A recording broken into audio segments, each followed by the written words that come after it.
News India 27 नव्या पिढीचं नवं माध्यम। ऑपरेशन सिंदूरच्या यशानंतर नाशिकमध्ये तिरंगा रॅलीचे भव्य आयोजन, देशभक्तीचा जल्लोष वकिलांपासून ते वीरपत्नींनी व्यक्त केला।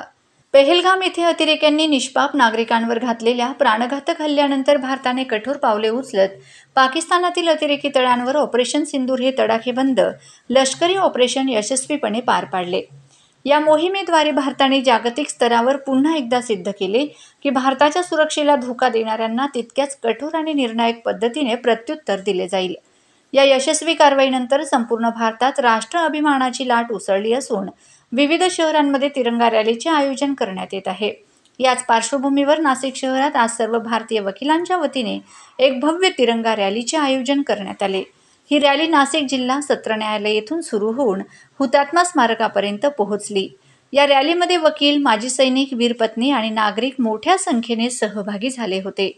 आपल्या भारत देशावर पहलगाम येथे जो उग्रवाद्यांनी धर्म विचारून हमला केला होता, त्याचं प्रत्युत्तर म्हणून आपले सन्माननीय पंतप्रधान नरेंद्र मोदी साहेब यांनी शांतपणे विचारपूर्वक फक्त उग्रवाद्यांच्याच जे दहशतवादी तळ होते त्याच्यावर हल्ला केला।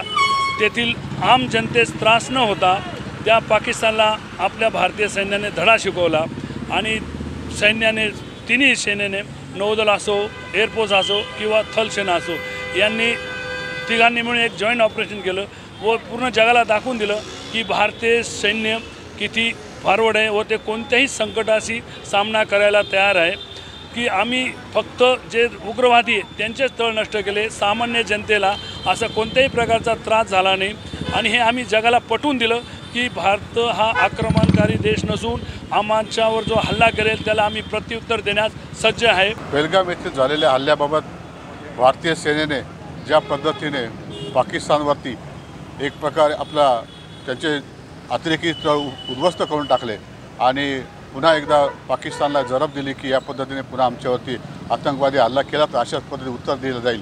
या ऑपरेशन सिंदूरमध्ये भारतीय सैन्याने जे शौर्य गाजवलं त्या शौर्याबद्दल आम्ही सर्व भारतीय म्हणून आणि वकील व्यवसायाचे सर्व वकील या भारतीय सैन्याचं अभिनंदन करतो आणि त्यांना पुन्हा एकदा या शौर्याबद्दल अभिमानास्पद आणि कौतुकास्पद शब्द वापरून त्यांच्या शुभेच्छा देतो।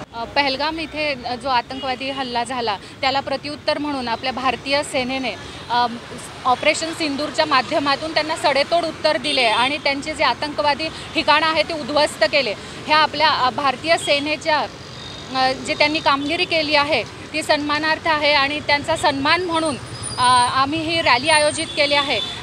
ऑपरेशन सिंदूरच्या यशस्वीपणानंतर भारताने दाखवून दिले की हा बदलता भारत आहे, इथे आता आतंकवाद्याला आम्ही भीक घालणार नाही आणि आम्ही आमच्या सेनेने जो पराक्रम केला आहे त्याचा आम्हाला गर्व आहे आणि म्हणून त्यांच्या सन्मानार्थ आम्ही ही रॅलीचे आयोजन केले आहे आणि इथे वकील मोठ्या संख्येने हजर झाले आहेत। पहलगाममध्ये जो हल्ला झाला आणि त्याच्यामध्ये सगळे सिंदूर उद्ध्वस्त करण्यात आलेले आहे आणि जेव्हा त्यांनी मोदी सरकारला सांगितलं गेलं की तुम्ही मोदी सरकारना सांगा की तुमचे सिंदूर गेले आहेत, असं त्यांनी महिलांना न मारता त्यांनी सिंदूर उद्ध्वस्त केलं। तेव्हा मोदी सरकारने सैनिकांना आवाहन केलं आणि आपल्या सैनिकाने सिंदूर वाचून सिंदूरचा बदला घेण्यात आला। या रॅलीमध्ये प्रमुख उपस्थिती याप्रमाणे होती। Advocate Milind Kurkute, advocate Shalaka Patil, advocate Shyam Badode, advocate Bhagwan Jejurkar, advocate Mahesh Aher, advocate Sameer Joshi, advocate Harshal Puranik, advocate Ajit Sonawane, advocate Deepak Patodkar. त्याचप्रमाणे सैनिक फेडरेशनचे विभागीय अध्यक्ष दिनकर पवार, शौर्यचक्र प्राप्त वीरपत्नी कल्पना बाजीराव रौंदळ, सेना मेडल प्राप्त वीरपत्नी रेखा खैरनार, नायब सुभेदार मिलिंद जोशी आदींची देखील उल्लेखनीय उपस्थिती होती।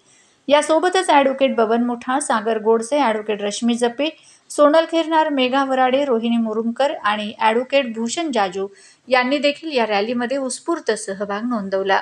या तिरंगा रॅलीच्या माध्यमातून नाशिककरांनी भारताच्या लष्करी सामर्थ्याला सलाम केला, तसेच शहीद जवानांच्या बलिदानाची आठवण करत राष्ट्रप्रेम व्यक्त केले। भारतावर संकट आले की संपूर्ण देश एकत्र येतो, याचेही उत्तम उदाहरण ठरले।